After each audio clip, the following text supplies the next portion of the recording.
Le village du Bournat fête son 20e anniversaire. Je vous propose de découvrir, si vous ne le connaissiez pas déjà, ce parc d'attractions à la mode périgourdine. Faire partager sa passion, c'était l'objectif de Paul-Jean Souriau lorsqu'il a créé le village du Bournat il y a 20 ans.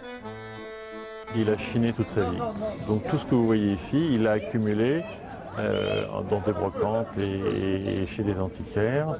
Et comme lui, pour parler vulgairement, s'emmerdait dans les musées, il n'a surtout pas voulu faire un musée. Donc l'idée est venue de montrer les outils, mais dans leur vie propre, c'est-à-dire avec des artisans qui les utilisent réellement. C'est la confiture de melon d'Espagne. Et Paul-Jean Souriau était un visionnaire puisque cette plongée dans la tradition est très tendance actuellement. En 20 ans, le parc a évolué, il compte 50 salariés dont 9 permanents et a accueilli 2,5 millions de visiteurs. Et son directeur ne compte pas s'arrêter là.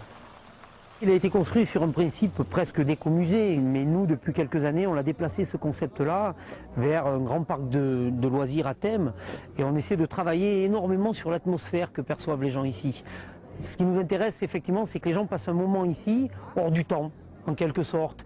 C'est pas forcément cette systématique 1900, c'est à un moment donné que les gens se sentent portés par des ambiances, par des odeurs, par des bruits, par une douceur aussi, qui est liée aussi à la douceur périgourdine.